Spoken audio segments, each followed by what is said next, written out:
Here's the writing tips you need to learn how to create your own character. Join me on the journey toward world building my own story, as well as providing you with all the writing tips you need to make your story stand out from all the rest. What is up, you muffin munching muggles? Welcome to Fiction and Reality, where we help you, yes you, become the most devilishly gifted human that you know you are and that you knew you always could be. I'll be walking you through the writing process I use to create characters in my own novel from scratch, specifically doing so through the eyes of one of my more pivotal characters in the story, Helios of Barren Valley. Let's start with figuring out a name for your character. I mean, no face, no case, right? I hope so. Okay. Your character's name is a window into their identity, and though it may be glossed over when turning the pages, there's a profound symbolic connection between their name and the traits and characteristics that encompass the prefecture of who they are and what morals they stand for. My character Helios of Barren Valley, his name means the sun. I do this to keep continuity within my story for characters that are scorned with a blazing beacon of passion, one that overrides the throes of all logic and reason, and are willing to burn anything in their path to attain their own vision of moral stability, most having walked in the footsteps of the former leader, his father. So maybe do a quick Google search and pick a name that you believe best fits your character, their drive, motivations, and moral compass, and also consider the cultural plane of the field as well. Would a Spanish name be more befitting for a Spanish character, and so on and so forth. Before we get into the rest, something critical to consider when creating your own story is the reason for adding them into the story in the first place. Why did you do it? Why did you add them?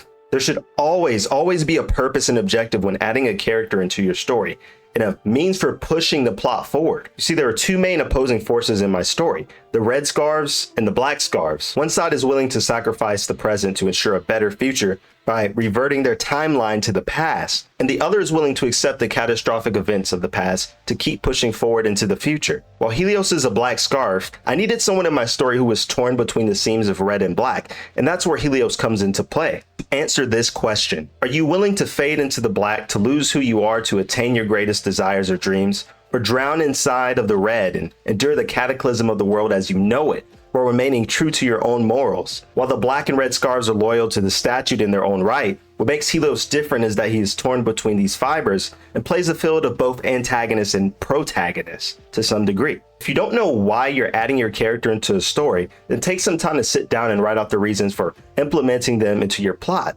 This will prove beneficial for both keeping the plot of your story engaging and your audience hooked to the character that should be in their own unique way pushing the story forward. Understand that the direction of progress is forward, and if your character is not achieving that threshold, then maybe second guess your reason for adding them in the first place. Now, one of the largest, gargantuous, most defining parts of your character will be their backstory. Now, there's a handful of elements that goes into backstory that you'll want to scribble in. What was their environment like growing up? I don't know, were they living like Mr. Pissair in that unhospitable septic tank? Maybe they were a pampered royal who was never told no as a kid. Both the social and cultural aspects of an environment are responsible in part for shaping who you are.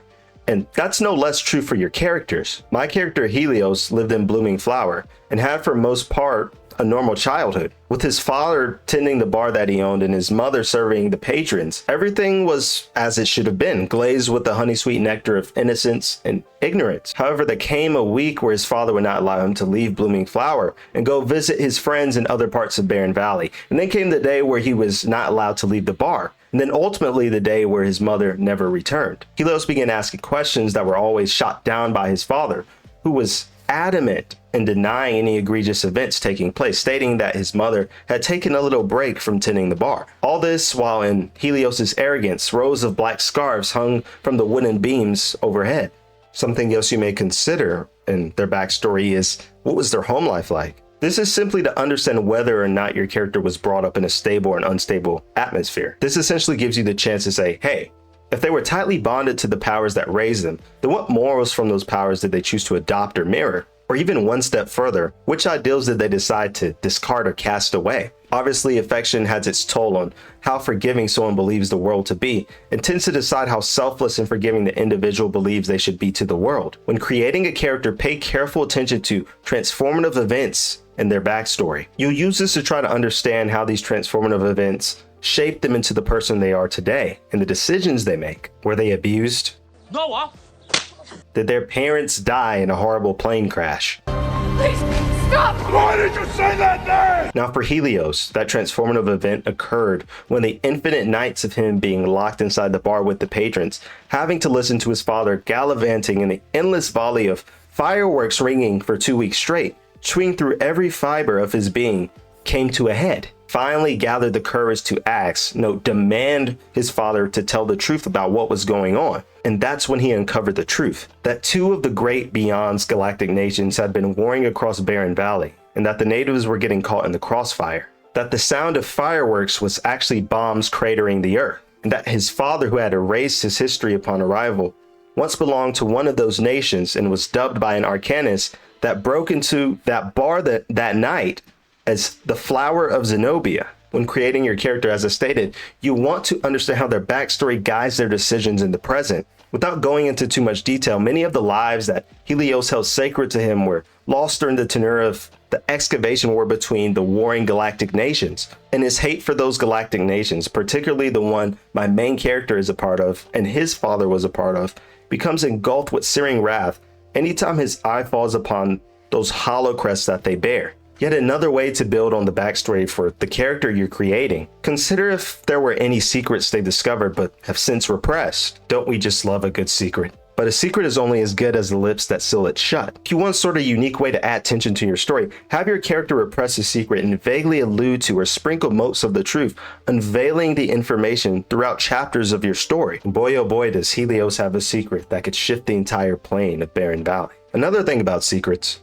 Secrets are just secrets and fables are just fables until they are cleaved wide open with the swift swing of a scythe. It's like casting a rod into the water. Your reader never knows what's on the hook, but is teased with each ripple of the line, the tension mounting until the hook is yanked out from the water. Whatever you do, don't neglect this underplayed source of tension. The next thing you want to consider when creating a character is their rhyme or reason, their goal or motivations within your story. Are you lacking motivation? Here's some advice. Just lock in, bro. Who else feels like that phrase has become like an overused, passive-aggressive stick? Your pet ferret died? Your grandma drowned? You couldn't afford your rent? Just lock in, bro. Just lock in. So your character needs goals and motivations, or else their lack of ambition will rub off on your audience, and the audience won't feel the least bit charged to follow in their journey. Helios, being one of the members of the Black Scarves, hunts the desire to restore Barren Valley to its former glory, and is willing to corrode the very principles his father instilled into him to relive that mystique image of his childhood, even if it meant serving under the devil that laid ruin to the ones you love, even if it meant kidnapping a little girl from her family to serve as the energy source needed to enact his will, even if it meant clashing against your lover or destroying the lives of those who found the gall to move forward with the present and endure the pain of the past, all to wind back the clock and reset the events of what occurred. All this to oppose the conjoined but once warring Arcanist nations and the Red Scars fighting alongside them in hopes of tethering the present to the withering canopies and letting the memories of the loved ones they've lost live on the inside of their hearts. If you really want your audience to resonate with a character you create, you need them to understand how your character thinks. What morals do they adhere to? Your character needs to stand for something, whether or not it's evil or good in the eye of virtue is a matter of perspective, of course. I have no morals or belief system. I have no spirituality or anything that gives my life meaning or structure. They ask me to shoot, I do it. What delineates my writing and the story that I want to tell the world is my razor-sharp focus on moral ambiguity, something I define as the white, the black, and the gray lying in between. The idea that every character, if you were to know their story, no matter how big or small they are in impacting the plot, will call you to question your own moral compass and make you hesitate to label them as a devil or an angel. It's all to seek the answer for this question. Are there truly devils and angels among us all? Or are we simply all bred to suffer and cling to whatever throes of stability we can grasp onto? And if that is the course of humanity, then what is good and what is evil? And who gets to define that? What color are your wings? For Helios, as I stated, his morals are forever dancing in a well of ambiguity, dancing between the black and the red. Is he willing to fade into the black to lose who he is to attain his greatest desires or dreams, or drown inside of the red and endure the cataclysm of the world as he knows it, while remaining true to the morals that were instilled into him? At baseline, what's sure is that he wants to defend the people of Barren Valley and has no vexation or hatred for any side, whether they don the same color scarf as him or not, or whether they have crimson leaflets wrapped around their neck. A character that stands for nothing will fall for anything. Therefore, give your character a list of ethics and morals in the context of the ever-evolving roadmap of your story to live by. Understanding what your character stands against helps you understand what standards they uphold and vice versa. You need to know exactly why your characters are taking the actions that they are and what driving force is moving their thoughts to action.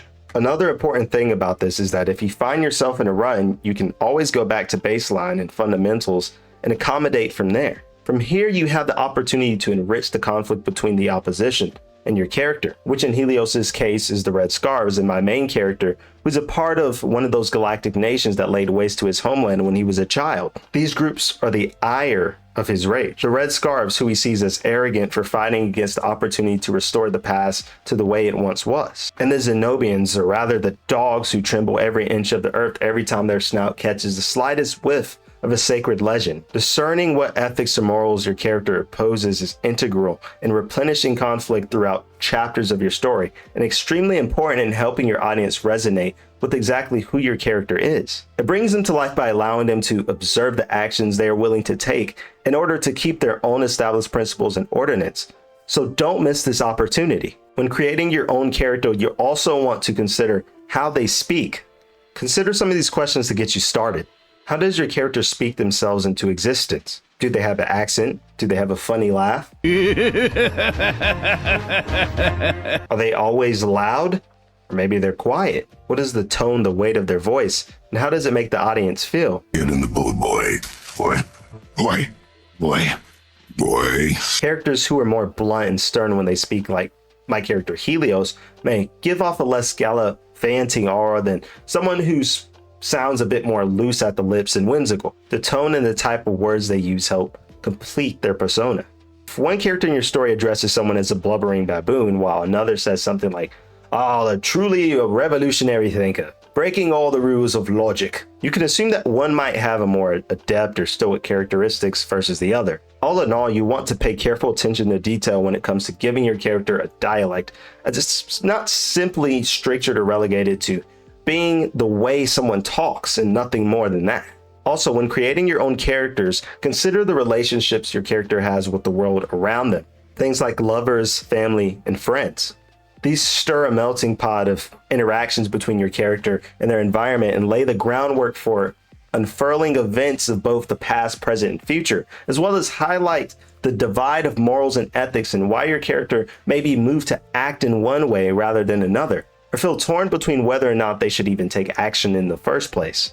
For example, Helios has a lover who has endured just as much, if not more suffering than him. However, she wears a red scarf rather than a black one and believes that Barren Valley should simply move forward rather than define themselves by the suffering of their past, especially when it means not having to adhere to one of the demons that caused that suffering.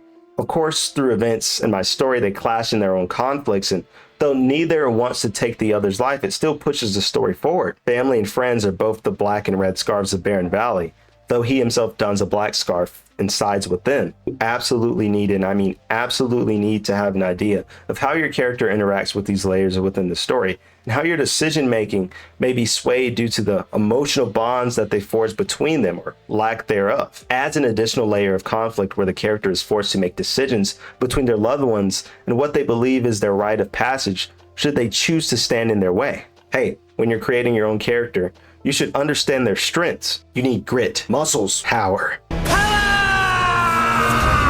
Strengths are essential because they define what makes a character capable and admirable, giving readers a reason to root for them.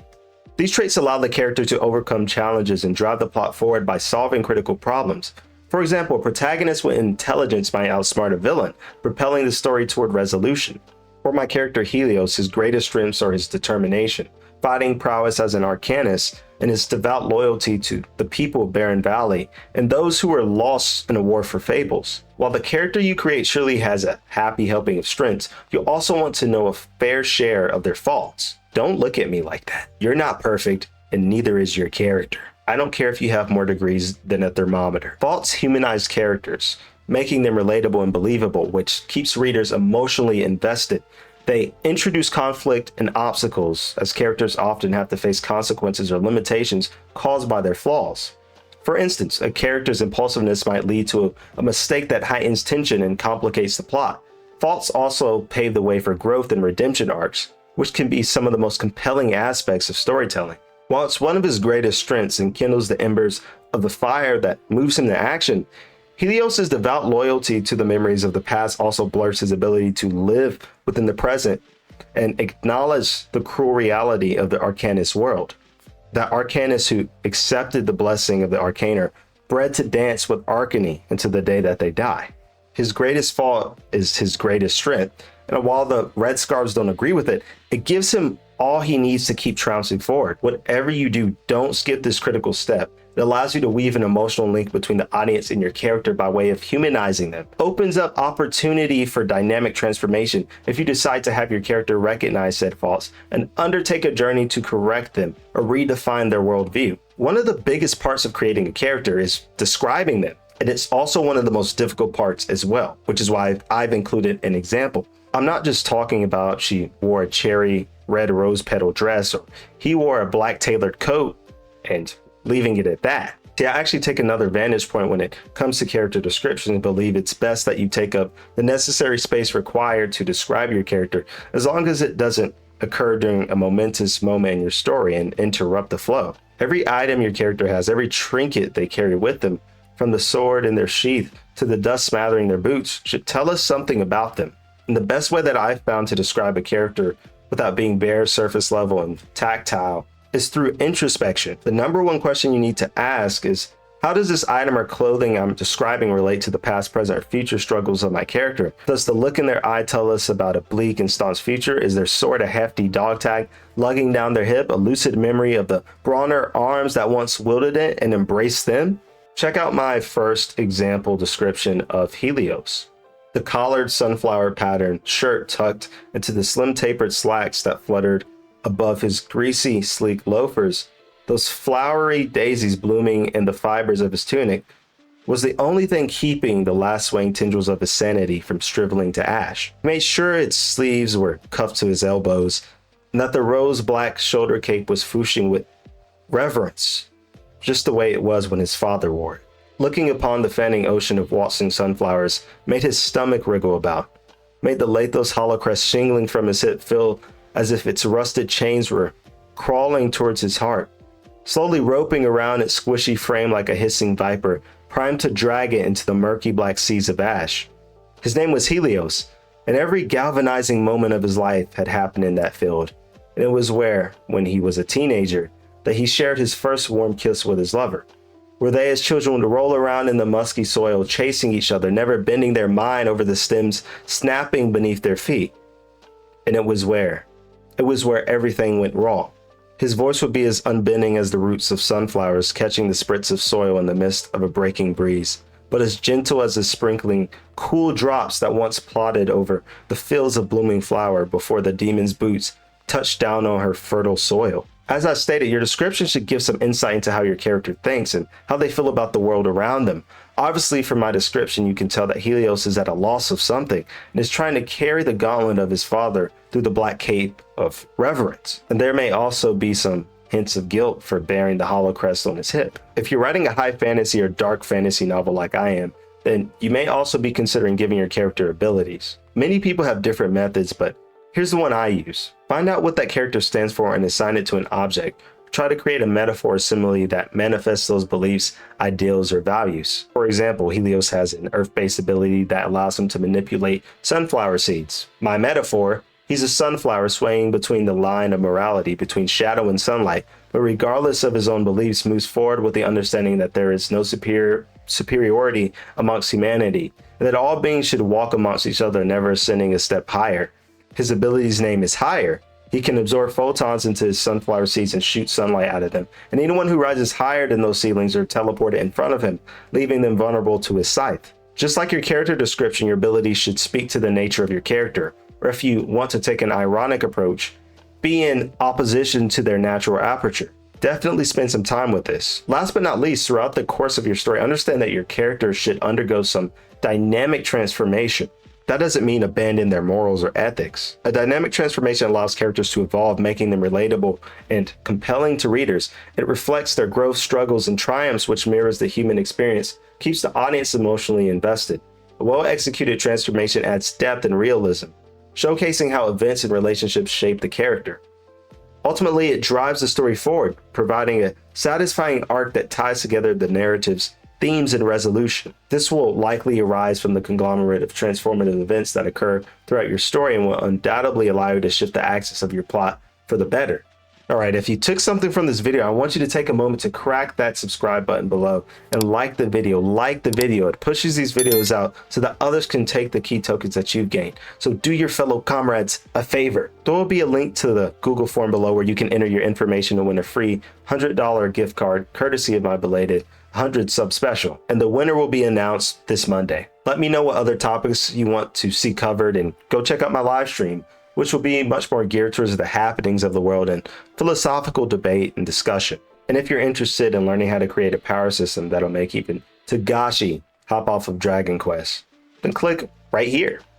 And with that, remember, if ever you're lost in a forestry of words, strip your mind from fantasy and look to the window of the world, and there your mind will run free.